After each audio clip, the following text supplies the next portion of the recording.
to the show! At the time, I was into drugs, and I was young, stupid. I was from Brooklyn, and here I was in limos and beautiful girls and beautiful hotels. It was real heavy for me, and I believe that in rock and roll, the thing was to do a lot of drugs, get laid a lot, wreck rooms, live in your limo, keep it out as long as possible, whether you use it or not. I had all these insane rules. I believe that that's how the Rolling Stones lived.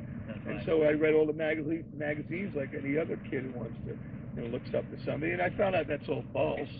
But some of it was true, and I lived a lot of it, and I'm glad I'm still here, and I'm a survivor. But that's right. But that's a I think then is when the trouble started again. It's like, there's 4 albums now, and I saw it coming. I even quit, I think, in the middle. We were doing a movie, this insane movie.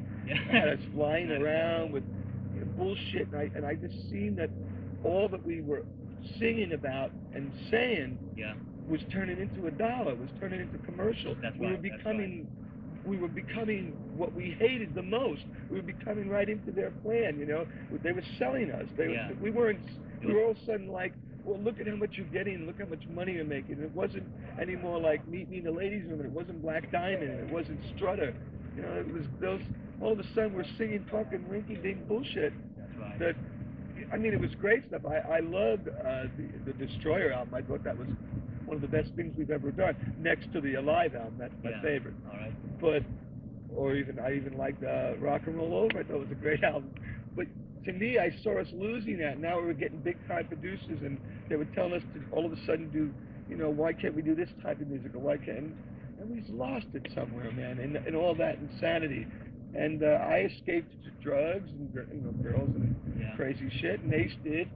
Gene escaped to sex, obviously. And Paul escaped to himself, which he always wanted to do. And that's okay, because that's what we were in makeup. Paul was the rock star, the ultimate rock star. He was the star, and he could play it, and he played it the best. Gene was your monster. You got to think about it. Gene was the big menacing guy that grabbed Beauty and the Beast. You dig?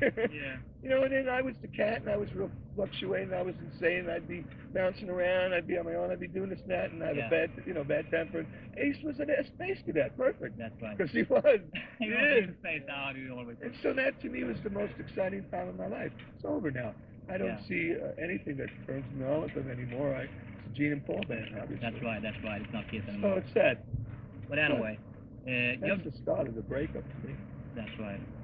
You've done 2 solo albums since you left Kiss, and actually they wasn't released in Europe, but that was about all. There wasn't that good push from the record company, There was one day there was an album, Peter Criss solo album, Out of Control, and then Let Me Rock You, and that was all we hear about. We call that in my family the pacifier albums. Yeah, absolutely. It was like, do you honestly think that the 3 of them together now and me out, if they were going to let me become a success in any way, especially with Beth, they hated me for it. Yeah, I know. It's like almost like, even though, Gene will say to me, well, Mr. Intellectual, I was made for loving you, outsold Beth. That's true. Absolutely. All right. But Beth was much more popular, and I got a People's Choice, and people remember it, and people sing it, still on the radio. Right. They got so hot up, they had Eric do it. They got a lot of new fans. It's sad, and so it's lousy when it's like that, but they made it real tough for me, and then when I did Out of Control, I must admit I was out of control. I was with Stan Penridge, I was doing a lot of drugs, a lot of narcotics. I was totally out of my fucking mind. All right. Went into, I did one of those out of my fucking mind albums. But a lot of guys do that. I'm not the only guy. I used to think, that's right, that's it. That's it, man. But I did it. Now, some fans I'll meet, they're absolutely crazy about it. But those are usually the diehards. I could hear now if I redid it, it would be much different. And then I did the Let Me Rock You album. I love that album. I thought that was going to do terrific for me.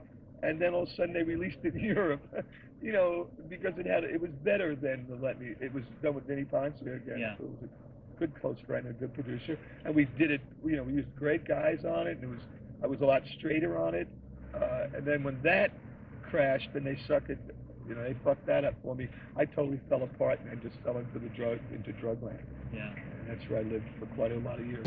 How was it that Vinnie Ponce was able to work with Kiss and you for so long? I know you probably met him because he worked with Ringo Starr before he did your solo album. Well, that's actually, I first wanted to use Tom Dowd, I think it was from Rod Stewart, because I was told that my voice sounded like Rod Stewart. Yeah, Okay. that's right. So I always thought it was Joe Cocker. I liked it better. But, you know, so I said, okay, let me get the guy who does a real good raspy voice. And he turned me down in Florida. I'll never forget it. I was crushed. How could you turn me down? You know? So I get back, and Bill Coyne brought in Vinnie Poncia. Thought he'd be good for me, I guess, because of Ringo. And he knew I loved John Lennon. God, you know, God rest his soul. And then me and Vinnie hit off great, and I brought Vinnie into the band. We were going to then do, we were going to work together again. And, you know, each guy wanted to bring the producer they kind of worked with into it. But I was really, you know, fuck, I'll leave the band, I'll quit if we don't get him. And then I got him in, and then he didn't care. Then he started turning his back on me in a way and getting it with Gene and Paul. I don't know, it's manipulated here, manipulation there. Just a lot of the power plays that go on in big organizations. Absolutely. It's all power plays. Rock and Roll All Night brings you interviews, reviews, concerts, music, and more. So for more Rock and Roll All Night content, click subscribe.